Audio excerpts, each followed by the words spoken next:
بعض لوگ حدیث پڑھتے ہیں کہ وہ قربانی کا گوشت تو اتنے دن نہیں رکھنا چاہیے، 3 دن سے زیادہ، تو وہ حدیث منسوخ ہے۔ 3 دن سے زیادہ بھی رکھ سکتے ہیں آپ، کیونکہ جس سال ممانعت کی گئی تھی رکھنے کی وہ سال قحط سالی کا سال تھا، اسی لیے لوگ حدیث پڑھتے ہیں، اس کا بیک گراؤنڈ نہیں پڑھتے، تو پھر وہ بات کہیں کہ کہیں پہنچتی ہے۔ حدیث کا بیک گراؤنڈ بھی آپ کے سامنے ہونا چاہیے، اس کو پس منظر کہتے ہیں، پس منظر، پیش منظر، اس کو سامنے رکھو تب حدیث سمجھ میں آئے گی۔ ایسے نہیں سعودی ریٹرن ہو کر کے آپ حدیث نہیں سمجھ سکتے۔ وہ حدیث سمجھنے کے لیے مصطفیٰ جان رحمت کی نالین کی خیرات چاہیے۔ اور دیکھیں نا، اتنے بڑے محدث اور اتنے بڑے فقیہ تھے عبداللہ ابن مسعود۔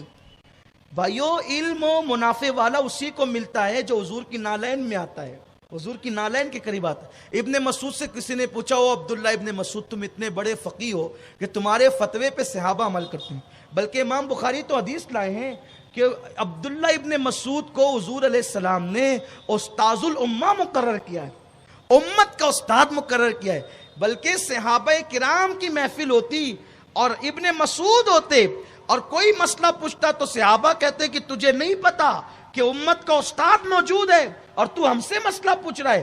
بلکہ مولا علی نے خود ایک مرتبہ فرمایا کہ لوگوں، جب عبداللہ ابن مسعود موجود رہا کرے تو اس کی موجودگی میں کسی اور سے مسئلہ مت پوچھا کرو۔ امت کا استاد بنایا حضور نے کسے؟ ابن مسعود کو۔ ابن مسعود سے پوچھو، ابن مسعود کون کون سی کتاب پڑھ کے علامہ بنے ہو؟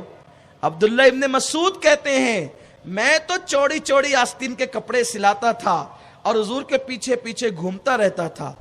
آقا کہیں جاتے نالین شریف اتار کے رکھ دیتے تو میں ان نالین کے جوڑوں کو اٹھاتا اور اپنی آستین میں ڈال لیتا اور یوں آستین بند کرتا اور نالین کو یوں سینے سے لگا کر کے بیٹھا رہتا، اور بس حضور کی نالین سینے سے لگانے کی برکت سے اللہ نے مجھے اتنا بڑا عالم بنا دیا کہ حضور نے استاذ امت مقرر فرمایا۔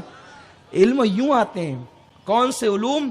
وہ جو جنت کی طرف لے جاتے ہیں، ورنہ ابلیس بھی تو پھر معلم الملائکہ ہے، وہ علم جہنم کی طرف لے جاتا ہے، یہ علم جنت کی طرف لے جاتا ہے۔ جو نالین مصطفیٰ کی خیرات میں آتا ہے، علم انسان کو انسان بنا دیتا ہے، علم بے مایا کو سلطان بنا دیتا ہے۔